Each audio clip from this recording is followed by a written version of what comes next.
Hello, everyone. My name is Ian McLaughlin, and I have a PhD in neuroscience from the University of Pennsylvania. How are you all doing? It's pretty late. It's almost my bedtime. It's certainly a baby's bedtime, though my wife is trying to get her to go to sleep right now, and so we may hear some of the trials and tribulations that parents have to put up with when trying to get their 1-year-old to sleep. So, it's been quite a surreal few days, weeks, months, years, decades. I don't know. Time is blurring together at this point for me. I don't know about you. Hello. Hey, Rob from Oakville. Hello. Hey, Julie. Every single time I forget to do the same thing every single time. Hi, Ian. I have an important question. Chels. Oh, yeah, Chels. I will do my best. Let's see. How am I? I'm doing okay. It's definitely getting to surreal points now, the social distancing and the essentially shelter at home here in Philly. But it is the prudent thing to do, for sure. No question. I just went a little late today. Actually, today I worked with a candidate for office for the state house in Pennsylvania, where she wanted to do sort of like a town hall. And obviously there's like one particular topic that's on the minds of a lot of people. And so we talked about COVID-19, the disease that the novel coronavirus causes, from the perspective of a scientist, of course. And it was interesting. People had some pretty solid questions that like I hadn't had to go answer for myself as well. Hope you're okay. Stay safe. Likewise. Yes, we are doing okay. We live in like a pretty small apartment. When you live in a city, not that Philly's the densest or biggest city in the country, but it's a pretty dense and big city. We have a small apartment, and so you sort of rely on the stuff outside of the apartment to make the world bigger, particularly for your children or for your daughter. So it's definitely been a challenge of our imaginations to try and make the world still feel big for her, despite the fact that we're not leaving. Nice watch. Oh, thank you. It's a Google. No, not Google. The other one, Samsung. It's a Samsung Galaxy Watch. It was a gift, actually. Because of insomnia, I stayed up long, and my head hurt, and my upper stomach under my rib cage hurt. Why? Okay, so because of insomnia, I stayed up too long, and my head hurt, and upper stomach under my rib cage hurt. Okay, well, so that may or may not be associated with insomnia. I mean, this is certainly something that you can bring up with your primary care physician. Those types of pains can come about via a variety of mechanisms. Like, anxiety, for example, can bring about sort of the sensation of pressure on the chest, tightness in the chest, but then cardiovascular conditions can also do that. Anxiety and insomnia are sort of they oftentimes go hand in hand. Yes, anxiety too. Yeah, and frankly, I think that I wouldn't be surprised if there's an uptick in the sort of frequency and prevalence of anxiety just in general, whether it's anxiety associated like psychiatric conditions or sort of just like acute anxiety attacks and stuff like that, just because of how like radically our daily lives have changed. If you are doing the prudent thing and practicing social distancing or sheltering at home, if that's the guidance that you've received. And so, that is definitely something that you should, bring up with your primary care physician. I'm sure at this point, most physicians have either been instructed or have provided instruction for like what to do when your patients come to you with things that don't have to do with COVID-19, but you don't necessarily, want them or need them to go to an actual like healthcare facility. Hey, hi Ian. I live in Cherry Hill, so for anybody that's not familiar, Philadelphia, well, you perhaps have a general idea of where Philadelphia is. Cherry Hill is like really, really close by. Have not been out since the 17th. We get food deliveries. That's great. So beforehand we went out and grabbed some, like a lot of, short-term groceries and then like long-term groceries, like, ramen noodles and stuff like that we can sort of like make better with like eggs and vegetables and stuff like that, frozen veggies. And so, yeah, that's wonderful. We are in house lockdown. Can that trigger an anxiety attack? I feel it sometimes. Yeah. I mean, so Faye, I was just talking about that. Yeah. So like, given the fact that this is just such a huge change in like daily life, and something like this has really never happened in America, certainly not in the modern history of America. There have been pandemics in the modern history of America, but not to this scale, and this out of nowhere. Well, I guess they all sort of happen out of nowhere, but not at this scale and not so rapidly. Like, I think that there was sort of suboptimal messaging early on about like, okay, what is a pandemic? What is this COVID-19? And we were sort of left to like watching reporting coming out of China and then Europe. And then all of a sudden it's like, now we have to do all these things in response to this pandemic. And I think a lot of people probably felt a little blindsided. And so, yeah, as a result, I wouldn't be surprised if there, certain anxiety associated conditions might be exacerbated or perhaps even triggered. Particularly if you have people in your family who are in those sort of like explicitly defined risk category, people who are older or have other pre-existing medical conditions, cardiovascular conditions, or if they smoke, or, whatever, it may, even diabetes or obesity. So yeah, I mean, if you are in that position, either, you can do a bunch of different things, but the best thing to do would just be to talk to your primary care physician. They will have advice for you, whether it be, they might even just prescribe something short term that you can use, remotely. You don't have to like leave and go to a healthcare facility. Okay, we're getting a call already. Last time we had like a good number of trolls, so we shall see how tonight goes. All right. So is your name Tyler? And if so, where are you calling from? Wait, what? Are you there, Tyler? Can you hear me? Yeah.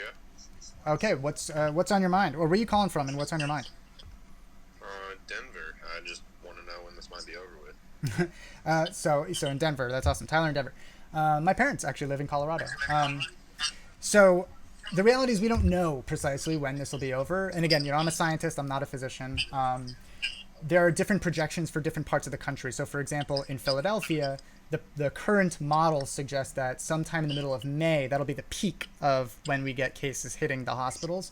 But, as we know, New York is already sort of experiencing the rise in their cases. And in a place like Colorado, well, Denver is also a pretty dense city.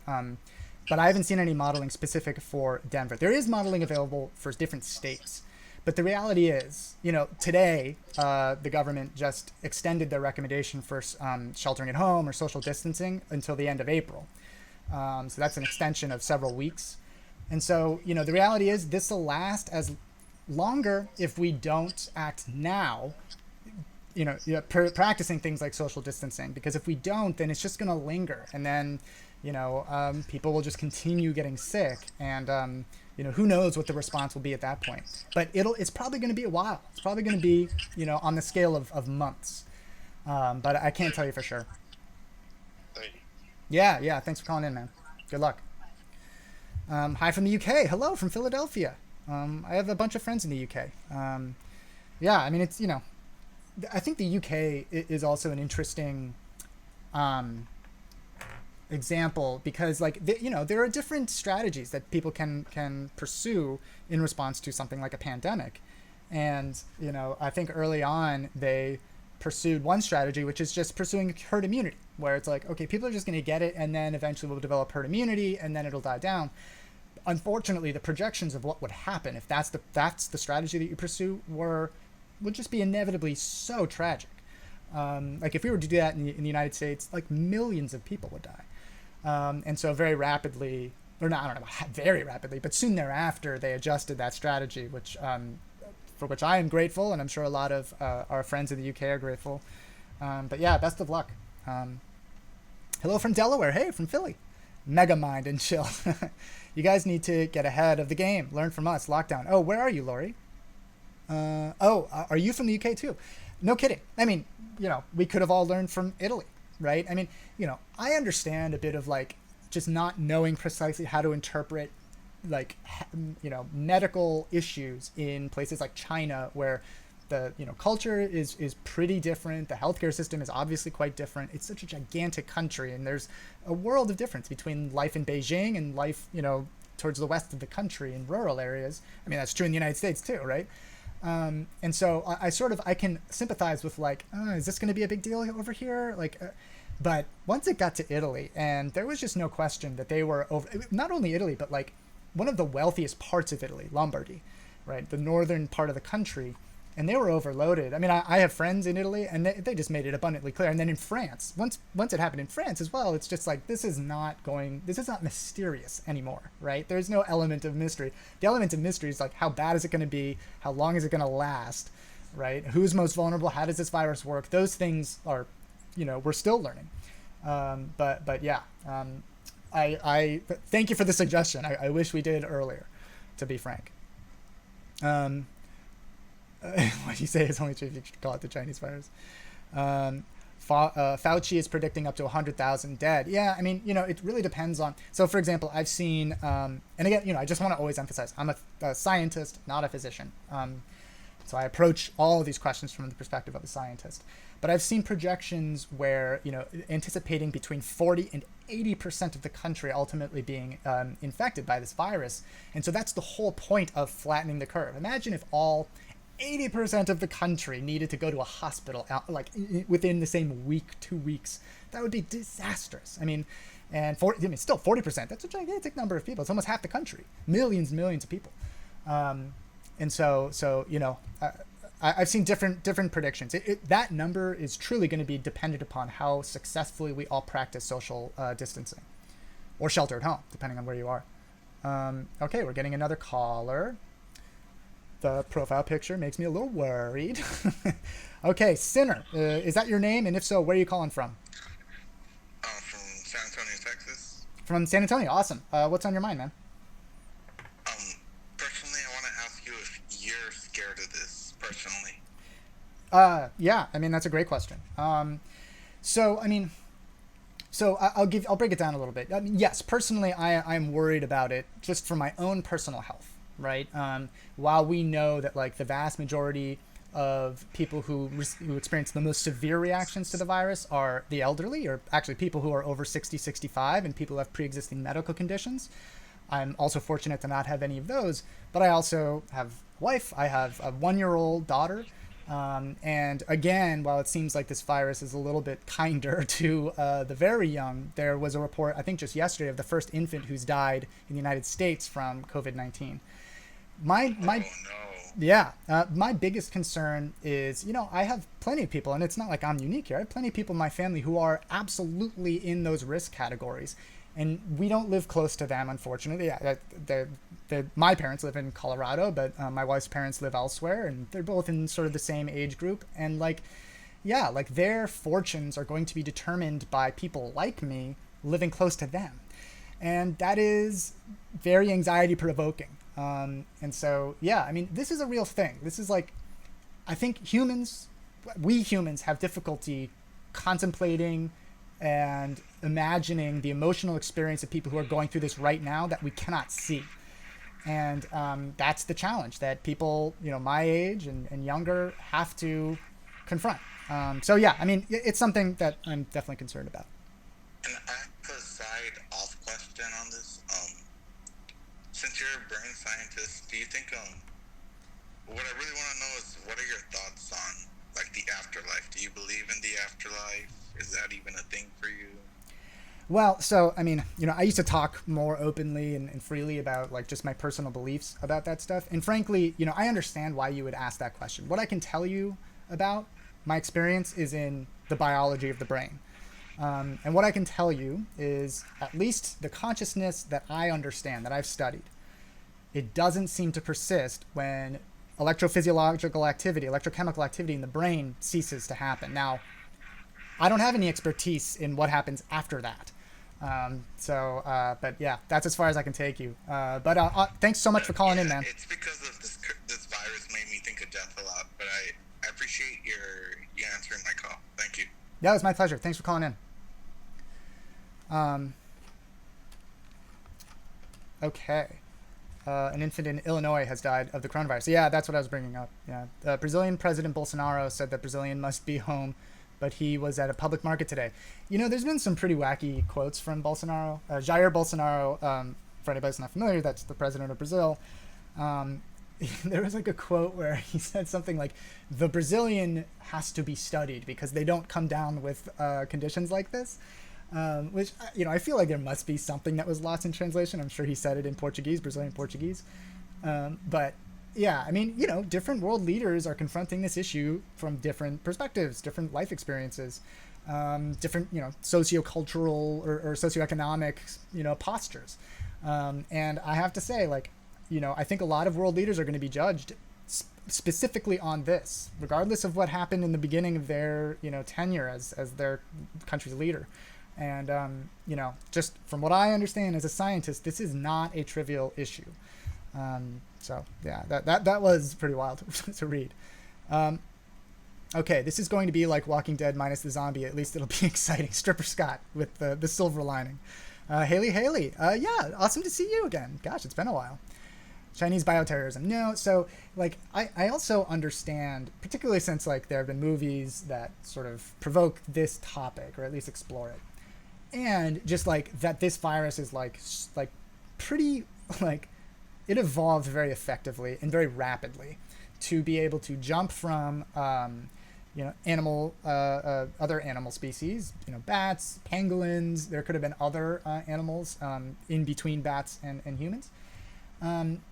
But it has like a great combination from the perspective of a virus of being able to spread pretty effectively and being able to infect people and cause symptoms that are pretty rough but survivable for some of the most socially mobile people in society, young people,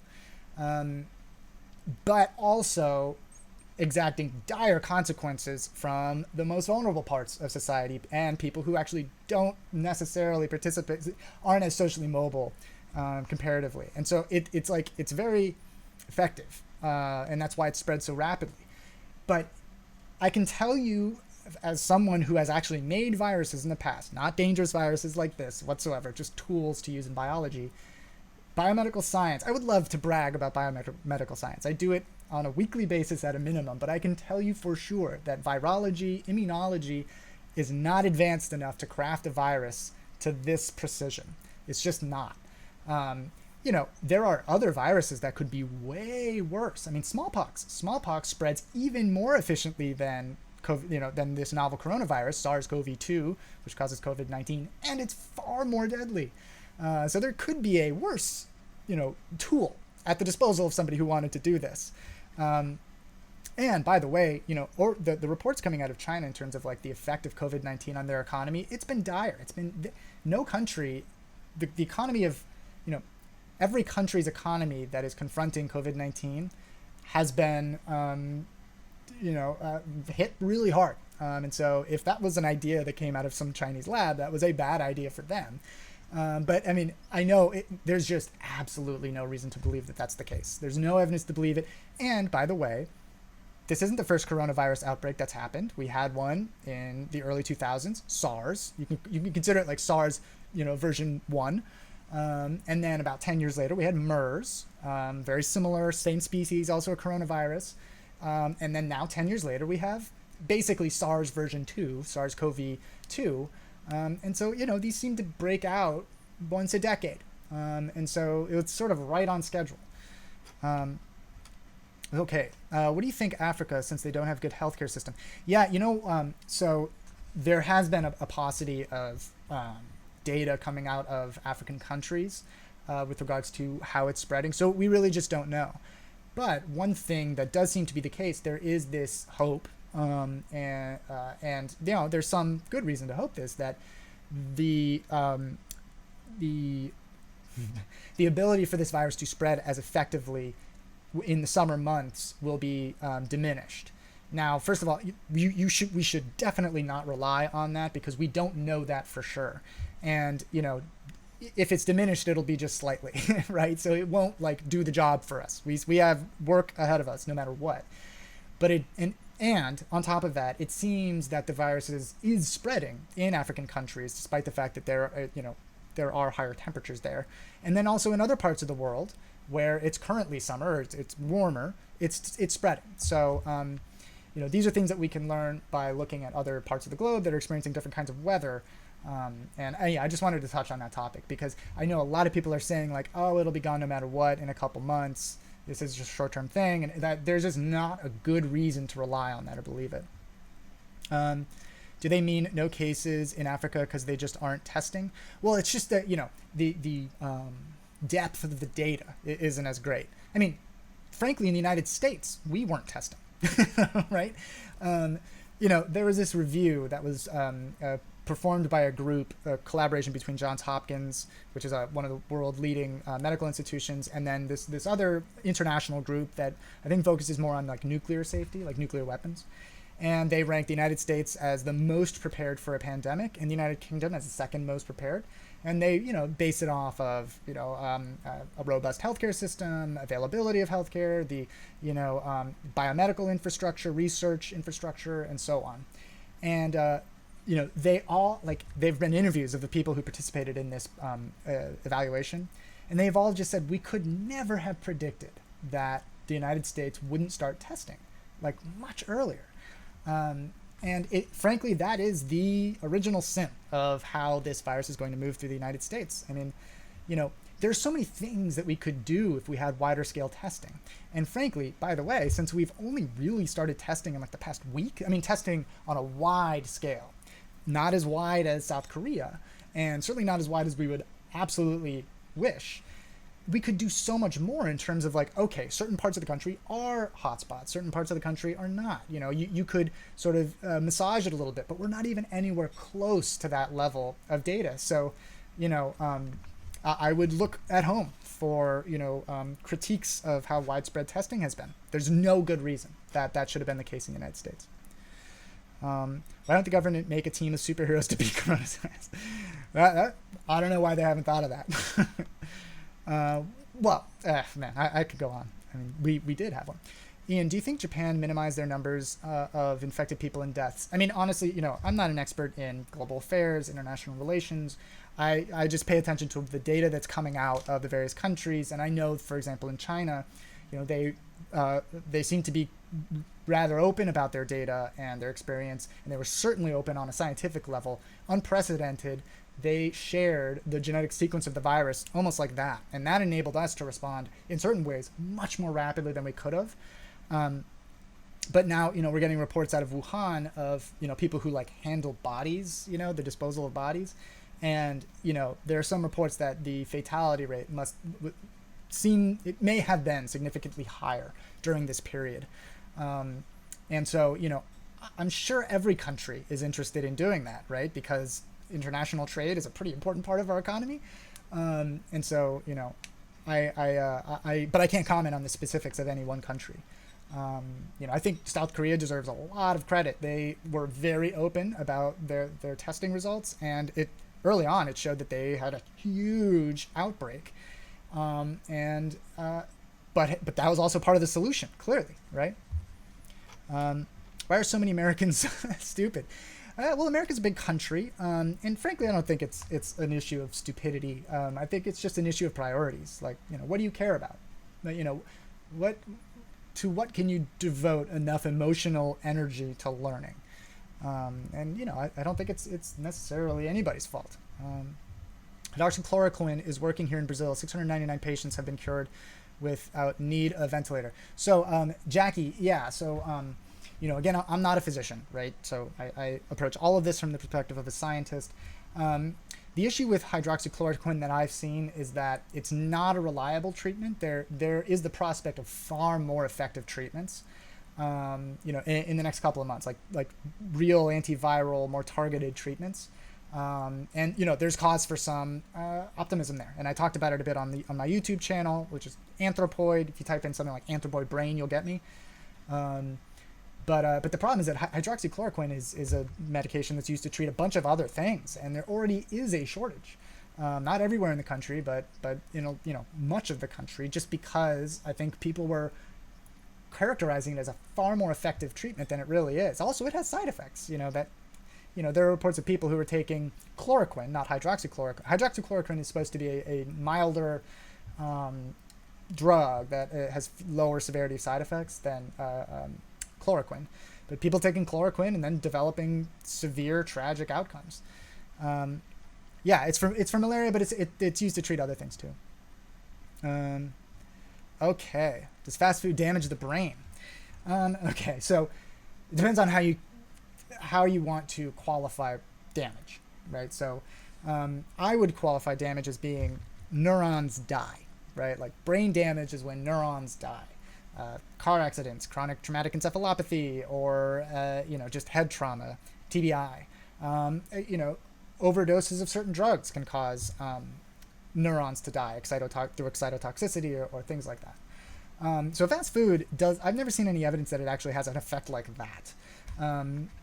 Rather, it has a longer term effect where it will affect things like appetite, but then also peripheral physiology can lead to obesity and things like that, which have an indirect effect, deleterious effect on neurobiological health.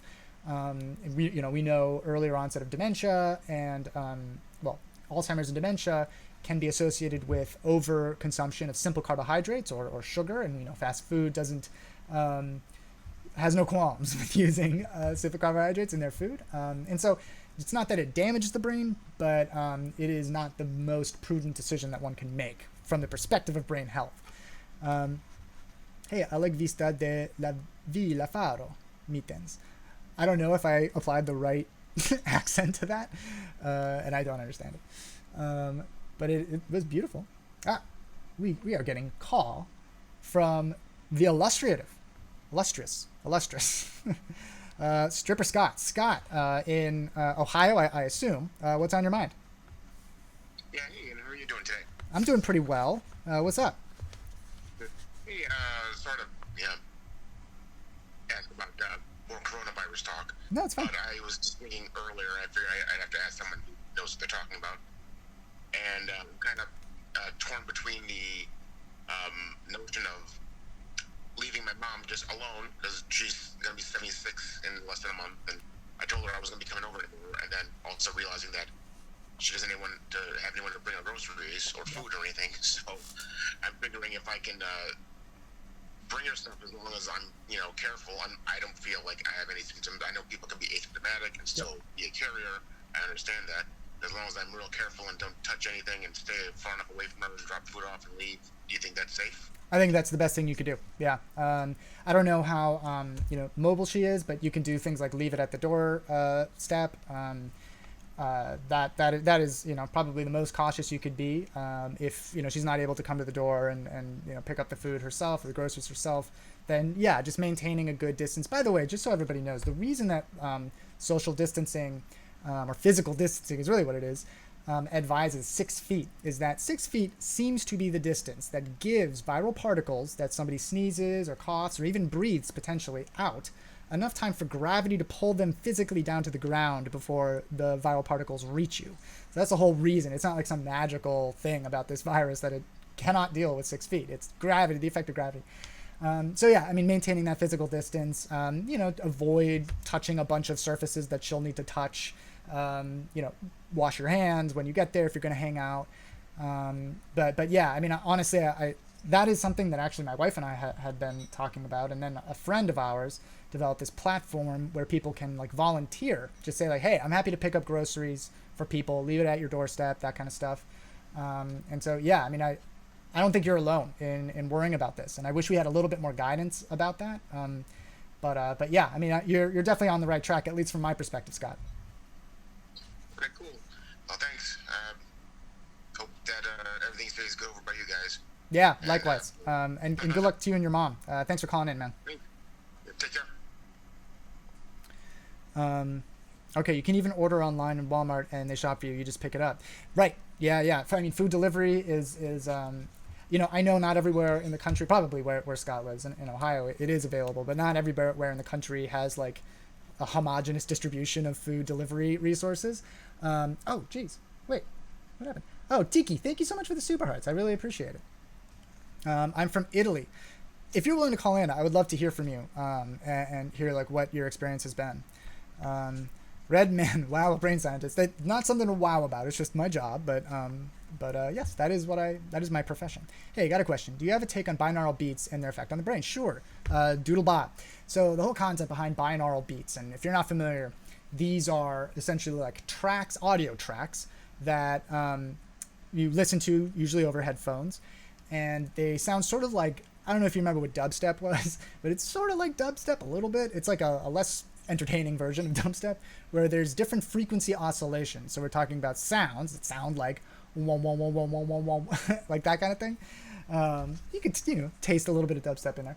But the concept is that they're crafted at certain frequencies to excite parts of the brain at certain frequencies that then will deliver effects, and the effects range very widely. I mean, claims are made like this will make you feel like you're high, or this will make you feel like you're sedated, like a Xanax, or all the way to like this will make you smarter, it'll help you focus. I've never seen any evidence that any of these things actually do accomplish that goal, and I certainly don't see any reason to speculate that they would be able to deliver psychoactive activity akin to THC or whatever alcohol, beyond what doing things like meditating can achieve. You can sort of tickle the contours of altered states of consciousness just through meditating, and so I would imagine similar types of effects could be achieved with exposure to binaural beats. But my suspicion is that the active ingredient of binaural beats is not necessarily in the frequencies that are chosen. They're more in your belief that there will be an effect, a sort of pseudo placebo effect. Okay, I remember dubstep. Yeah. What's your IQ? I've never taken an IQ test. I think, broadly speaking, in society, we put a little too much weight on the IQ test in determining how intelligent somebody is. It's a really useful test, but it's not comprehensive enough, I think, to qualify as a true comprehensive human intelligence test. Okay, so we're getting a call. What's your name and where are you calling from? Hi, sir. My name is Ross. I'm from Morocco. Rosa from Morocco. That's awesome. What's on your mind? Thank you, sir. I appreciate what you're doing, by the way. I'm sorry my English is a little bit broken. I hope you understand. It's perfect. Thank you. So, someone who contacted someone who was positive of COVID-19 should be like, even if the test is negative. So I met a guy who later was positive. Should I stay home even though I was negative? Well, this is all going to be a function of, what you're capable of doing, economically and so on. I mean, the most generous thing that you could do socially would be, yes, to isolate yourself. And the reason is that we know that, first of all, there can be asymptomatic spread, meaning that you don't have to be sneezing, coughing, runny nose to be able to spread the virus. So you may not even ever know that you actually are positive for the virus and still be able to spread it. But then also, it takes an average about 5 days for somebody to begin manifesting symptoms. And so, depending on where you are in that sort of time scale, you may be within that window. And that's just an average. It could be longer or shorter. More than 5 days. What's that? More than 10 days. More than 10 days. Okay, that's great. Yeah, so, I mean, I'm sure, a physician would recommend 2 full weeks. A quarantine of 2 weeks, 14 days is generally what's recommended. But, after that much time, I would just pay really, really close attention to if you feel any kind of symptoms, if you certainly start coughing, if you have a shortness of breath, if you feel any kind of pain in your abdomen, and then obviously if you have a fever, then, these are all telltale signs. And at that point, you should probably just assume that you have COVID-19. And then I actually don't. That's all. That's great. Yeah. So I would just, keep an eye on those things, and if you're concerned, call your physician and they'll be able to give you more guidance. Thank you so much. Thank you so much, sir. My pleasure. Thanks for calling in from Morocco. That might have been the first person I've spoken to from Morocco. So that's pretty cool. Okay. Got it. So it's not so much to do with the frequency, more placebo. Yeah. I mean, it could be that there is an effect. I've just never seen any evidence of that, rigorously scientifically proven. Loss of smell and taste is also pretty common. I've heard that, but I've also seen some critiques of relying too heavily on the anosmia, on the loss of sensory, olfaction specifically, smell and taste. And I think, there's an intuitively good reason for that, right? In certain parts of the country, this is sort of like an allergy season, and a lot of people lose the ability to smell when their allergies are acting up. And, other if you get sick and your nose is inflamed, and even if you don't have COVID-19, this can still happen, obviously. If you get the flu, or if you get a different coronavirus that also causes similar symptoms, but it's not the novel coronavirus. You can also lose the ability to smell. So that's why, they've, generally speaking, public health people have emphasized the cough, the shortness of breath, certainly a fever. That is like a very consistent symptom. But it's worth paying attention to for sure. There could be like a really interesting biological reason for that.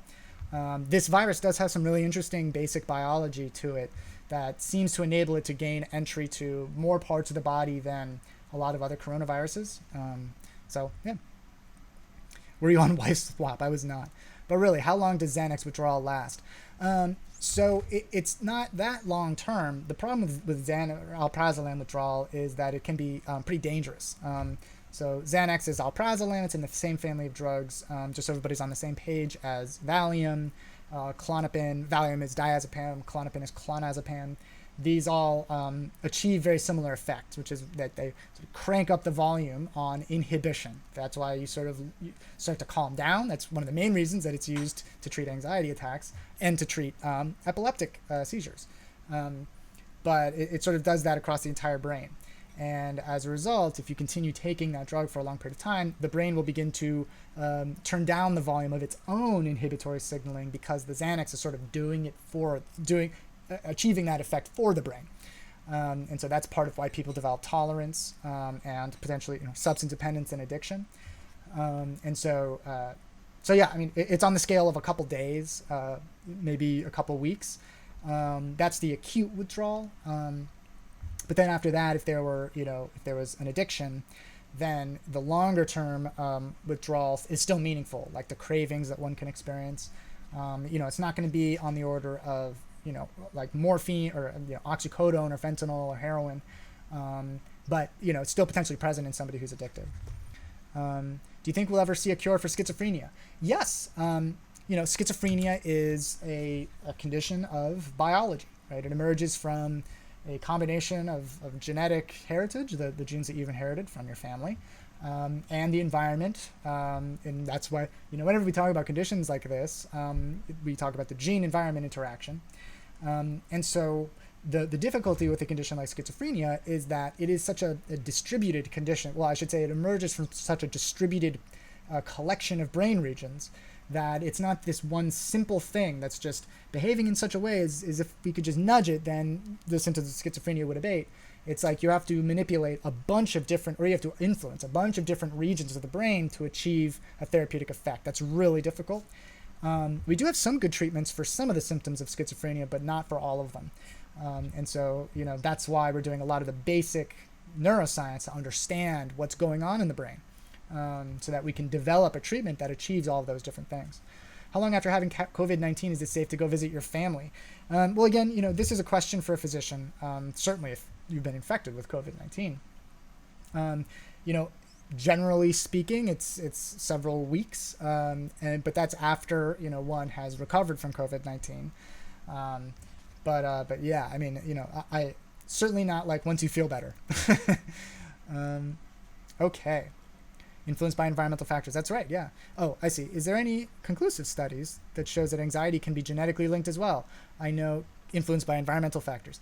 That was like the underlying argument of my doctoral work, my dissertation, was that here's some things that we can talk about. So, for example, there seems to be some predisposing factor to a vulnerability to developing something like PTSD in response to any given experience. Meaning, like, why is it that some people, when they're put into a position, into an experience like a battlefield scenario or something like that, that some people will develop PTSD and some people won't?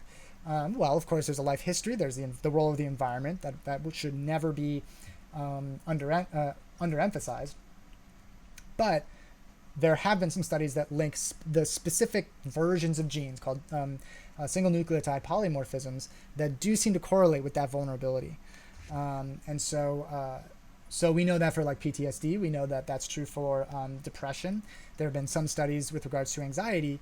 But the reason I'm like caveating so much is that I can't tell you for sure 100% that there, or 99%, I would never say 100%, that there is a, you know, a version of a gene, or a, you know, a polymorphism of a gene that renders you more likely to experience generalized anxiety disorder. But I think that there are enough data to suggest that that certainly might be the case. But you know, the environment is a pivotal factor in determining how likely someone is to develop anxiety-associated conditions. In your estimation, when will this outbreak probably end?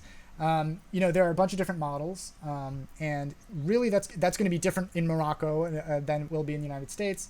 And really, the reason this is like such a hectic time, at least in the United States, is that we're in the window of time where that's going to be determined.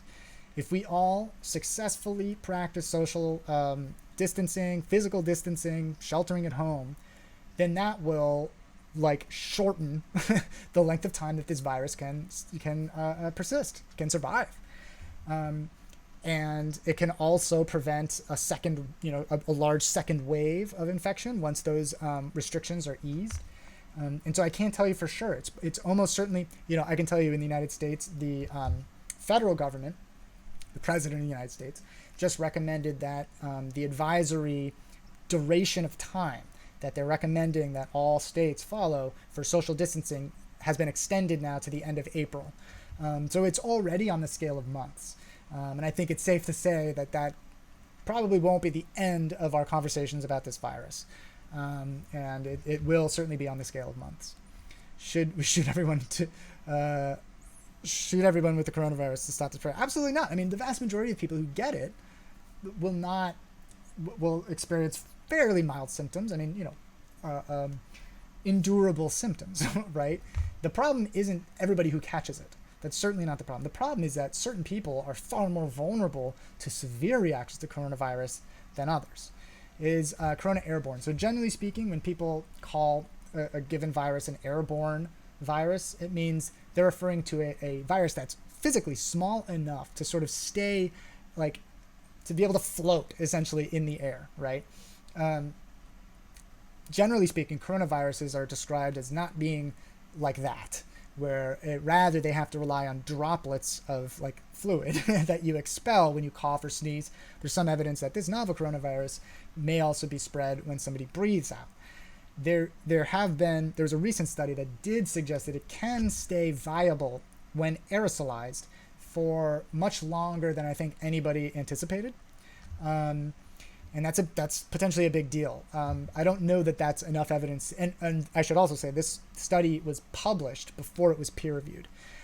So that's a big deal. And that's so there, you know, there's always going to be that sort of like grain of salt that we take to every study that we read that doesn't go through peer review. But you know, technically speaking, not really. It's a respiratory illness that spreads when somebody coughs or sneezes. Is COVID the worst outbreak ever? If no, is it possible to be the case? So, well, it really depends on how you define it. And again, you know, we're in that period of time where that's going to be determined. You know, in the United States, we're still sort of in the beginning phase of this virus beginning to hit. You know, like a lot of people I see like on social media are saying like, I look at my hospitals and they're not being overrun by COVID-19 zombies. You know, they like exaggerate even the claims that are made by people who are warning about it. And there's a reason for that. We still have some time in most of the country to be able to prepare for the giant load of people who will ultimately end up in the hospital. Also, there's some dumb things that I've seen claimed, like, you know, why can't they show video of the inside of a hospital? It's against the law to do that. Like, there's something called HIPAA laws that prevent anybody from doing that. Like, yeah, so there's just a lot of silly thinking, or just misguided, ignorant thinking, naive thinking that I'm seeing out there. But this was not related to your topic. But, you know, it depends on how you want to quantify it. So, you know, again, we don't know how many people will ultimately succumb to this disease. We know in the United States there was an outbreak that's sort of like the kind of framework that we use to understand epidemics in the United States, the 1918 influenza outbreak. And actually Philadelphia was one of the hardest hit in the country. But millions of people died from that outbreak, and we're still determining how severe it's going to be, certainly in the United States, but that's true for a lot of different countries. Psychologically speaking, what could have led to my girlfriend to cheat on me? Oh man, I'm sorry to hear it. Been a while. Tom's philosophy. Yeah. Wow. Jeez. Well, I can't tell you for sure why your girlfriend cheated on you. Here's what I can tell you. I doubt that it has anything specifically to do with you.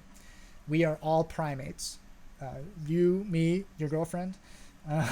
And that means that we are driven by a combination, or really a tension between some pretty primitive urges to reproduce, to quench these primal urges, and more rational thought, right?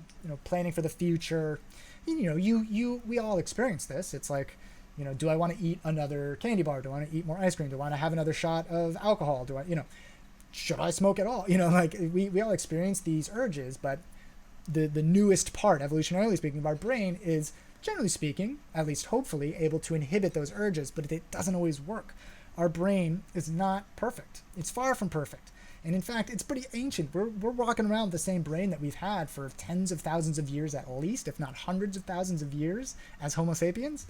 And so, it's a pretty rickety system. It's pretty remarkable that it's worked out this well. So what I would tell you is that I wouldn't, get overly introverted here. I know it's going to hurt. It hurts no matter what. But just give it some time, and maybe talk to her about it. Maybe she feels terrible about it.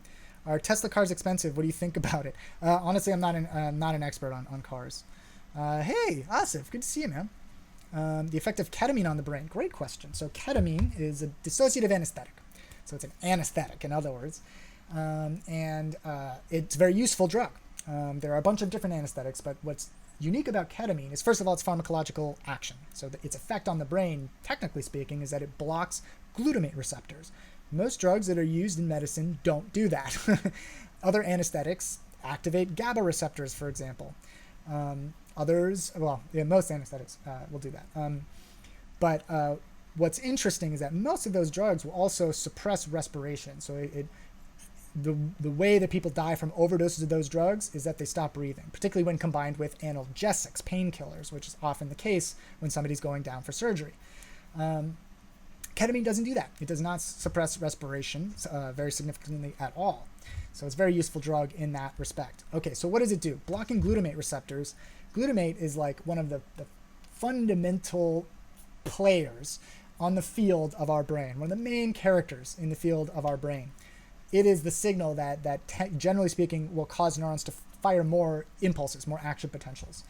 And so blocking that has a very significant widespread effect on the brain. And that's it. So in terms of like its subjective effects, it can make you feel a little bit drunk. It really depends on the dose. It can make you feel a little bit drunk, maybe a little bit euphoric. And then at higher doses, it can begin to sedate you and induce anesthesia. But what's interesting about ketamine is that it also induces hallucinations.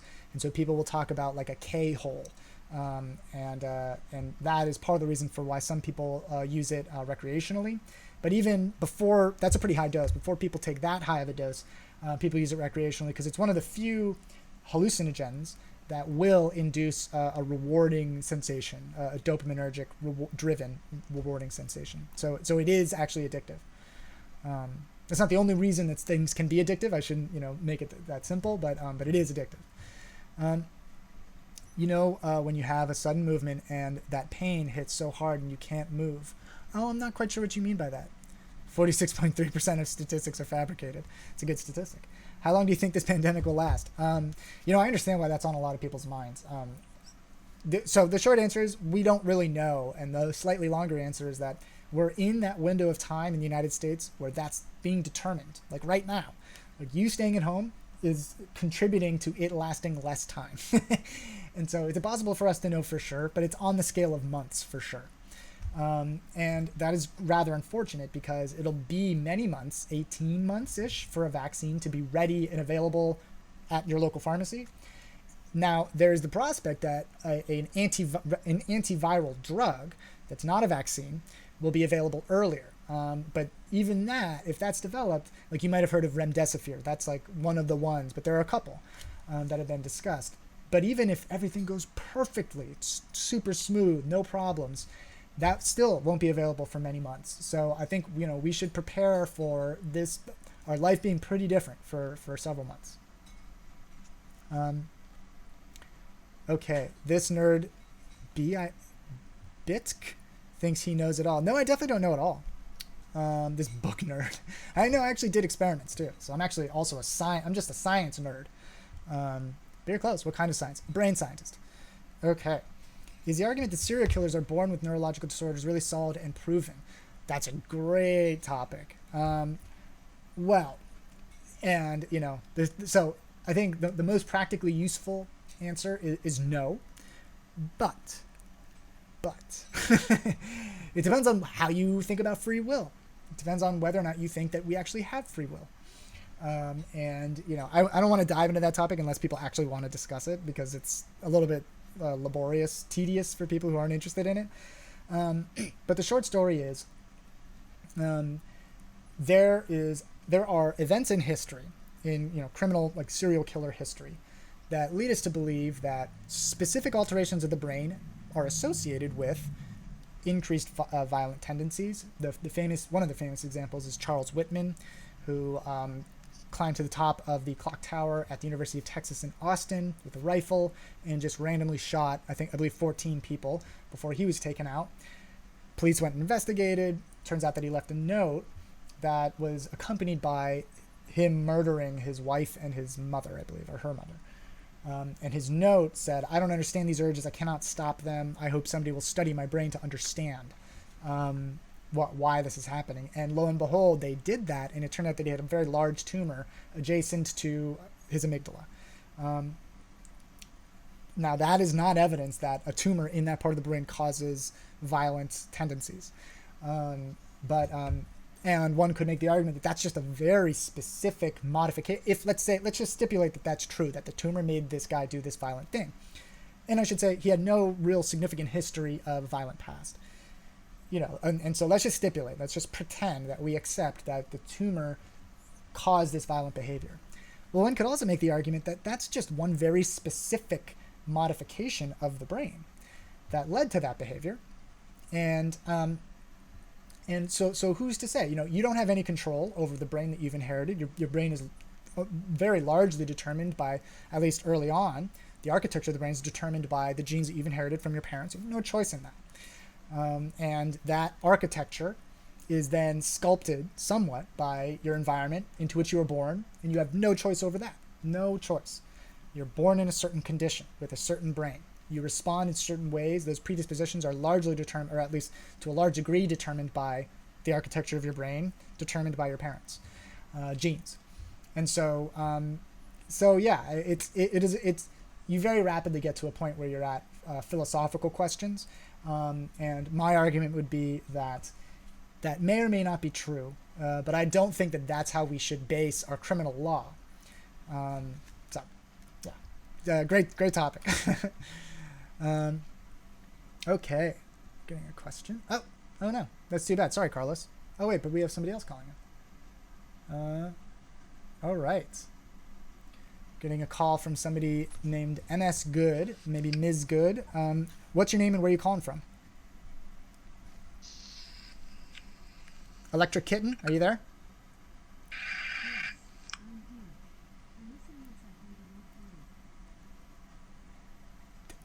What? That was so weird. My echo just responded. Creepy. Okay. So, sorry, Electric Kitten. Feel free to call back in. Can I ask a favor? Can you slow down speaking? I find you interesting. I'm from India. I will try. When you think about homosexuality, may it be related with the brain? Well, I mean, it is inevitably all sexual attraction is derived from brain activity. So I think what you're asking is there a consistent difference among the brains of people who find their same sex attractive? And, part of that is going to be yes, because they happen to have corresponding sexual attraction. But that doesn't really matter. I mean, that's true for, there's a difference in everybody's brain. About every different predisposition. And so, sexual attraction is a very complicated phenomenon that emerges from, it's not like we have a sexual attraction part of the brain. And so yeah, I mean, I guess part of me is like, I totally get why that's an interesting question to ask. But from the perspective of neuroscience, it's kind of a meaningless question, right? It's like, there are going to be consistent differences between everybody's brains. Okay. Ooh, we're getting a couple calls. So we're getting a call from, I believe, Gildens. Gildens, is that your name? And if so, where are you calling from? Are you there, Gildenson? Hello, boa noite. Brasileiro. I'm sorry, I can't really understand you. What's your name and where are you calling from? Are you there? Oh, okay. Okay, you answered my question in details. I can't thank you enough. Oh, that's awesome. Thanks so much from Morocco. I believe you're the first person I've spoken to from Morocco, so that's very cool. Okay, we're getting a different call. Muku, is that your name? And if so, where are you calling from? Are you there? Hello. Hi, what's your name and where are you calling from? Oh, well, I am called Yiğit and I am calling from Turkey.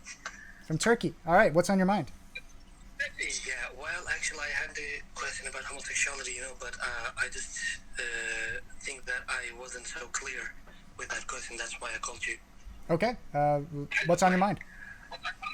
So, I've been in a conference, a couple of years ago, and it was about also kind of neuroscience, and the professor told that, the brain has two parts, like the left and right part, and if the I don't know how to say it. What was the name of that part? Anyway, there is a part which is kind of bridge between of the lobes. The corpus callosum, maybe? Yes, corpus callosum. So, in the human brains, as far as I remember, the corpus callosum is thicker when you consider the male brain. Is that right? No, I don't think that's been conclusively proven. There have been many studies over the years that find some like large scale differences between male brains and female brains, but then there's just as many studies that suggest that those differences aren't consistent. So that's just a question that's been asked many, many times, and I don't think that there's really conclusive enough evidence there. Okay, one last question. Is that correct that corpus callosum gets, thicker or works better with estrogen? Oh, I see. Well, so okay, I think I might actually know the study to which you're referring, and the overall interpretations were that females have greater interhemispheric signaling and males have greater intrahemispheric signaling. That study's been criticized quite a bit, and estrogen and testosterone. So estrogen's higher in females, and testosterone will be higher in males. They will have effects, biological effects in the brain. They both do. But generally speaking, the reason I'm not thoroughly interested in those types of anatomical studies is that, function is what I'm interested in. I'm interested in like, would those things have enough of an effect to really result in a distinction in the capabilities of people? And I've never seen any evidence of that. Well, I assume that's true because I'm not a science student or something. I'm just a journalist. I'm asking it because in that thesis that I heard from the professor, he told that from a research, like a sourced by research, the research says that women are mostly more multitasking people. That's why I asked. And then he said that they're more multitasking, much more than male, because the corpus callosum is greater. That's why I asked the question, actually. Gotcha. And then he said that if, some male people can also be multitasking because it might be caused by the estrogen. That's why I asked it, actually. If a male person has a, greater estrogen level than the normal male people. Yeah. He possibly can think like a woman. More complicated. It's possible, he said. Right. Now I totally get what you're bringing up. Yeah. So there are studies that do indicate that. So multitasking isn't. We don't actually genuinely multitask. When somebody is multitasking, what they're doing is just separating their attention across a bunch of different things. So it's not like you have optimal attention on multiple tasks. It's more that you've divvied it up a little bit more, or you've divvied it up across a bunch of different tasks. And I have seen studies that suggest that women perform better at tasks that test that. So one hypothesis could indeed be that maybe it's estrogen. It would make sense that since estrogen is higher in women, that it might be the driving force. But I have not seen any evidence. It's a really hard study to do, to be able to demonstrate that it is, first of all, that it is the corpus callosum, that is the mechanism that enables this increased capacity. Second of all, if that increased capacity proves true at a wider scale, right? So you need multiple studies to confirm a given conclusion before scientists will accept, generally speaking, will accept an assertion. And then so that is a very difficult study to conduct. But it is a reasonable hypothesis for sure. Oh, thank you so much. Thanks for calling in, man. Your time. Yeah, interesting topic. Wrong, the brain is always multitasking. Well, so, I mean, in a sense, you're actually right about that. But when people refer to multitasking, usually what I interpret that as meaning is somebody who is taking care of their kids, they're watching TV, paying attention to TV, they're doing email, and, whatever, they're having a conversation at the same time, right? The reality is you're not paying 100% of attention to all of those tasks. You're just not. There's no evidence that that's true. Rather, you're dividing your attention. You're rapidly switching between different tasks. That's literally a cognitive capability called task switching. And actually, we get worse at it as we get older, believe it or not. All of us. And that is one of the capabilities that deteriorates when somebody develops dementia. And we also know that, for example, the insular cortex, activity in the insular cortex seems to be quite significant in determining one's ability to task switch. So in a sense, you're right. My argument is just that when people, generally speaking, refer to multitasking, I think there's a misconception, is all I'm saying. You have to go, oh, thanks for hanging out, Scott, of course. Hey, from Toronto, we have 5,000 confirmed cases of COVID. Wow, that's not a small number. We have just under 1,000 here in Philadelphia. But the problem, you know what? I have not checked how rapidly Canada started doing COVID-19 testing. But in the United States, we took way too long to start testing, way too long. I don't think there's a single public health expert that would, suggest that the numbers that we have, even in New York, in Philadelphia, and throughout the country, that the numbers we're seeing are the genuine representations of how widespread it is. It's almost certainly far more widespread. And so, but yeah, I mean, if Canada started testing much earlier, then, perhaps that's a better indication. Go Birds, by the way, for sure. What do edibles do to the brain? Good, bad? Well, I don't really usually think about recreational drugs. I'm just assuming that you're referring to recreational edibles, THC containing or cannabis containing edibles. For medicinal applications, that is a completely different conversation. So let's just talk about recreational. I don't really think about recreational drugs in terms of good or bad. The neuropharmacology is never that black and white. For me, it's about the dose and it's about the situation. And so, would I be thrilled if my neurosurgeon consumed an edible before performing brain surgery? Probably not. I probably would not be thrilled with that. But if, that neurosurgeon takes a vacation and, has an edible on the beach, whatever, that's fine. I mean, there's no evidence to suggest that cannabis is neurotoxic, damages the brain, certainly not acutely. And And so, yeah, the one thing about edibles, though, is that there is a conversion that occurs between delta 9 THC to delta 11 THC, and delta 11 THC is significantly more potent than delta 9 THC. And so that's why sometimes, the other thing is that it takes quite a bit of time for you to begin metabolizing the THC. And so as a result, you eat your brownie or cookie, or there's all kinds of cool stuff out there now. And it can be hours before you really start feeling the effects. And that's why people will tend to eat too much. And start freaking out. And of course, there's just a treasure trove of all of these audio recordings of police officers who consumed edibles and they think they're dying. That's a very consistent thing, because it actually does induce paranoia, particularly in older folks. It's an interesting change that happens as we get older, and it actually might very well be associated with the biology of the cannabinoid receptor in the amygdala. What's up, Dreamy Adrenaline? Wait, is this a new screen name? You have a bunch of O's after your name now. Well, good to see you again. Do people like you secretly create viruses? Hee-haw. Well, not secretly.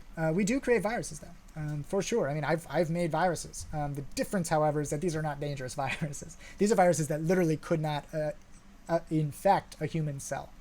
And if they did infect a human cell, they could never replicate. That's the main thing. In fact, I've worked with rabies virus before. Rabies virus is a very dangerous virus, but we modify the rabies virus so it doesn't actually. It's sort of like taking the wheels off a car, where it does a lot of the same things that it would normally do, but it can't move. Well, that's actually not completely true. It can't replicate. It's like taking the gas out of a car. Not to the dot. We're way behind on testing. In West Virginia, 113. Yeah, I mean, you're not alone. That's true I think that's true in every state in the country, including New York City. You're scared of me now. No, we're very nice, neuroscientists. I would suggest to you, if you ever walk into a bar full of scientists, and there's a physicist, there's a chemist, there's a philosopher person with a PhD in philosophy, there's a lawyer, and there's a neuroscientist, go walk up to the neuroscientist. You'll have the most interesting conversation. We generally speaking, are normal people. There's weird people in all professions, and I don't really know what qualifies as weird, but generally speaking, people who go into neuroscience have a unique background to motivate them to spend a decade of your life getting a PhD in neuroscience, and they're interested in consciousness, which I think is way cooler than any of those other things I said. Remover. I'm not sure what you mean by that. Do you smoke weed? No, I do not smoke weed.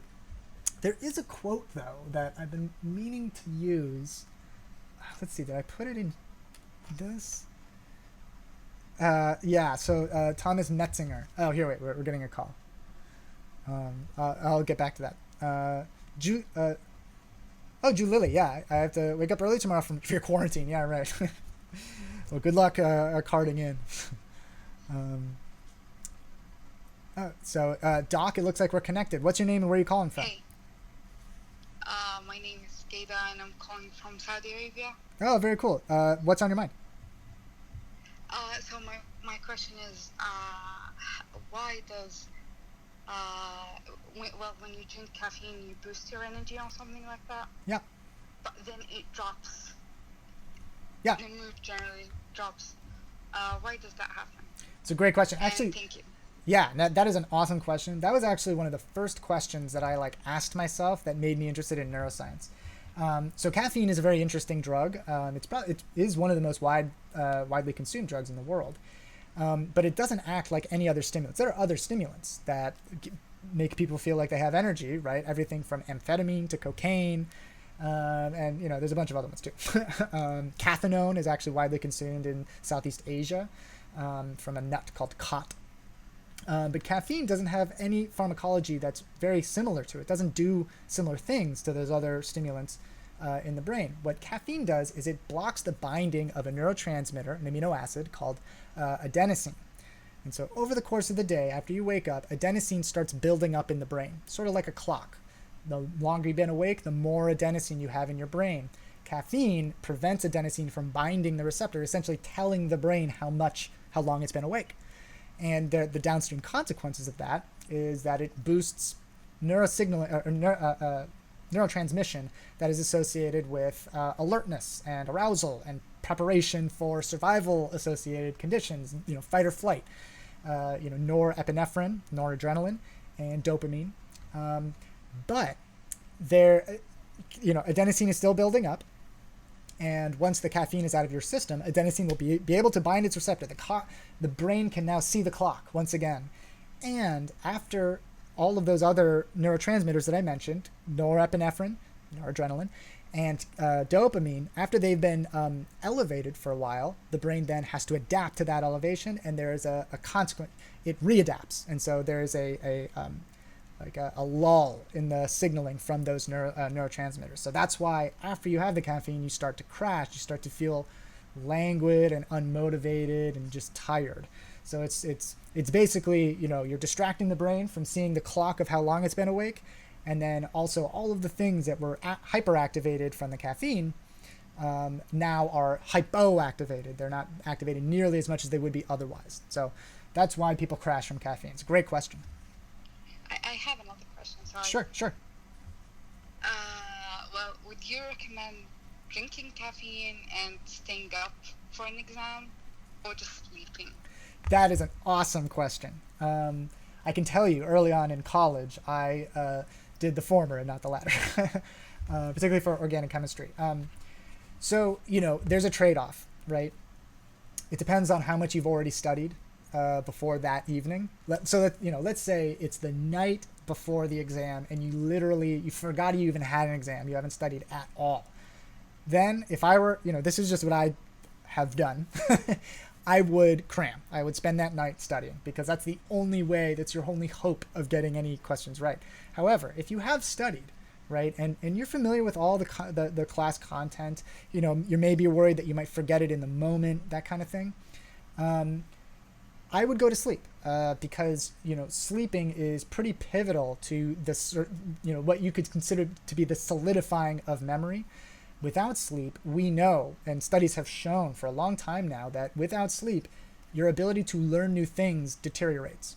So, that's a decision that different people have to make in different situations. But yeah, the value of sleep is pretty high.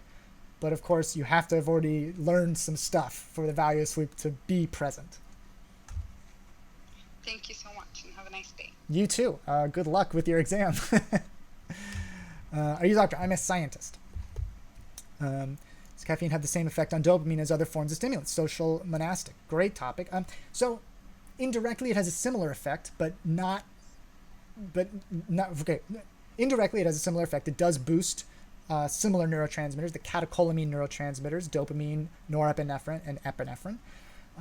That's true for amphetamine. That's true for cocaine. Cocaine has slightly more complicated neuropharmacology, but it doesn't do it nearly as directly as those other drugs. So amphetamine, it induces the release of dopamine and norepinephrine directly, and it also binds dopamine receptors. Caffeine doesn't do that. So as a result, caffeine is far less addictive. You can still form a substance dependence or a chemical dependence on it, meaning that you'll go through withdrawal if you use it regularly. But the addiction to caffeine is, nobody's going to be robbing any houses for caffeine, right? But for amphetamine, methamphetamine, potentially they will. And that's because of that much more direct effect on those catecholamine neurotransmitters, mostly dopamine. Okay, what is the effect of poverty on the functioning of the amygdala? That's a very interesting topic. So I can't tell you specifically on the effect of the amygdala, but there are studies that have quantified changes in the brain as a function of different socioeconomic statuses. And there's some really interesting studies. In fact, one of my favorite intelligence researchers, Elliot Tucker Drob, who's at UT Austin right now, I think, he did one of these studies. And basically they followed, children for years. And basically they showed, there are also twin studies, even more informative, where twins that were separated at birth, adopted by different parents of different socioeconomic statuses, if you track them over time, you can see very early on a divergence in their IQs, and it's consistent. Consistently, folks at lower socioeconomic statuses will test for lower IQs, and there are some interesting anatomical studies as well. But yeah, broadly speaking, there is definitely an effect. Whether or not that's an effect of the lack of stimulation or whatever environmental enrichment among people in poverty, or the opposite, it is the presence of enrichment and so on that induces that effect. It's probably both. Remains to be determined. But yeah, there's an effect. I can't tell you specifically for the amygdala though. A Russian gangster kidnaps you. He puts 2 bullets in a consecutive order in an empty 6-round revolver. I asked, why me? Like, I'm not that interesting for you to waste your time on. I'm certainly not that wealthy. With social distancing recommended, is it feasible to obtain a brain chip? I guess I'm not sure what you mean by like just a brain chip. Yes, I mean it is for sure. It's possible, but I don't think that a brain chip that you're imagining actually exists. Environment, geography, set and setting. Yeah, pretty much. How would you account for an IQ score if someone has a cognitive disability? Well, I mean, so that is one of the things that the IQ test is actually good at is identifying different capabilities to perform on certain tasks, right? So, part of how we quantify intellectual disability is performance on IQ tests. Now, I'm not, once again, I think we put a little bit too much emphasis and invest too much energy in the IQ test, but yeah, that's part of the way that we do it in the first place. Okay, getting a call from, I believe, Sarah Smith. If that's your name, where are you calling from? I'm calling from the UK. Awesome, from the UK. What's on your mind? I got epilepsy.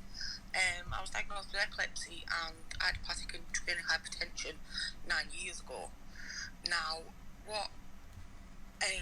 from childhood, obviously up until adulthood, I'm 37, and I've suffered emotional abuse from a narcissistic mother and grandmother, and I'm just wondering if there's any link between, like, obviously having getting brain damage from constantly emotional abuse, constantly all the time. I was always like the scapegoat, and I'm wondering if it's had any effect on like getting epilepsy, because no one in my family's ever got it. I've had no like head brain injuries or nothing at all like that, and I'm just wondering, really, will it have an effect on my brain from like constant emotional abuse and things like that? Yeah, well, listen, I'm sorry to hear it. That's awful. So, broadly speaking, when it comes to epilepsy, it can be acquired for sure, right? Generally speaking, when somebody acquires epilepsy, develops it later on in life, meaning they weren't born with it. It's, from either a head injury or a drug-induced brain damage. But epilepsy can also come about through things like, life experiences like severe abuse. Generally speaking, other pathologies, psychopathologies will emerge. Things like PTSD, obviously, or very, very frequently, people who come into medical facilities to treat an addiction very frequently are folks that confronted similar challenges that you described. So, I can't tell you for sure that those traumas are what caused epilepsy. And if I were to guess, right, if I were to just, speculate how it could have come about, it would be some kind of genetic predisposition, meaning, you were just a little bit more likely to develop seizures than somebody else, and then an environmental stimulus like severe trauma that sort of like pulled the trigger, essentially, that enabled that predisposition to transition into epilepsy.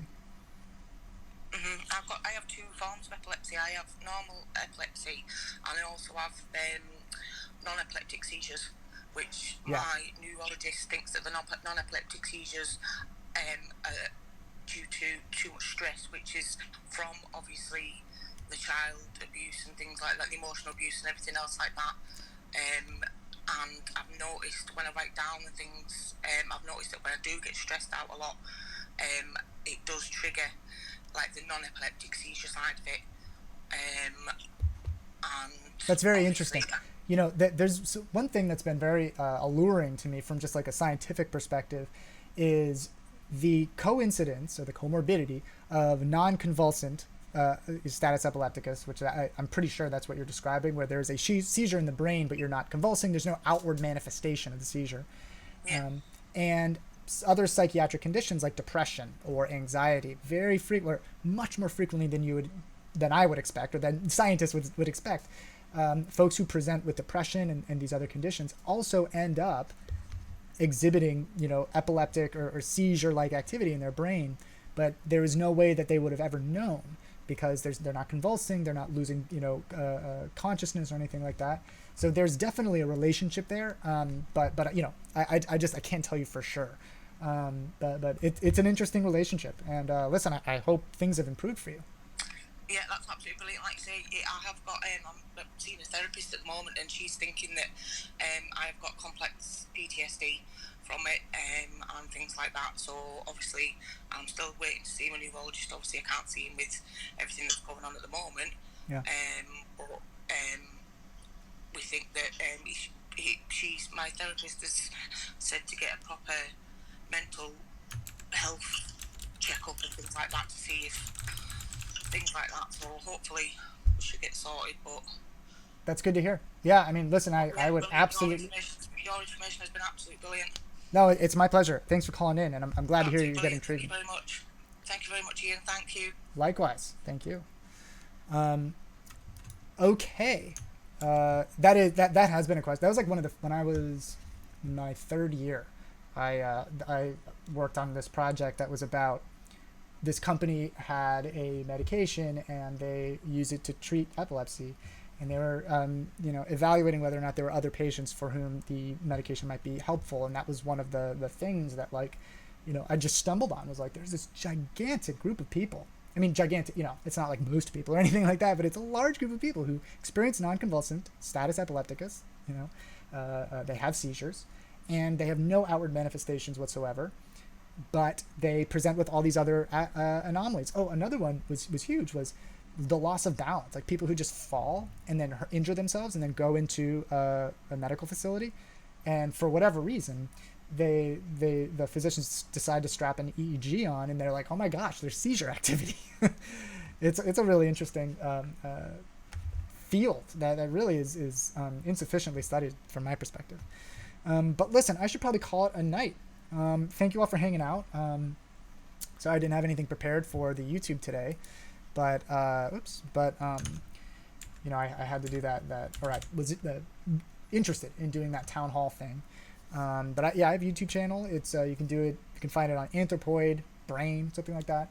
And generally speaking, I spend about 15 minutes talking about a specific topic, like, for example, potential antiviral treatments for COVID-19. But then a bunch of other things like dreams, or I always forget what's on the. And so I also have a podcast, Wired to Be Weird. Go much deeper into topics than 15 minutes. And yeah, I guess I'll call it a day there. Thank you all for your support, everybody. Have a great rest of your Sunday. I'll probably see you again sometime this week, but if not, I will see you next Sunday around the same time. Have a great week, everybody. All right. Thank you, you few and proud YouTube viewers, I hope. I really appreciate your support over here. I would really like to be able to do more like more coherently and densely, calorifically expressed science. And so, and I think this is the right platform to do it. So thanks for watching. I appreciate your support. Anyways, same thing I said before. Hopefully I'll see you around the same time next week. See you guys.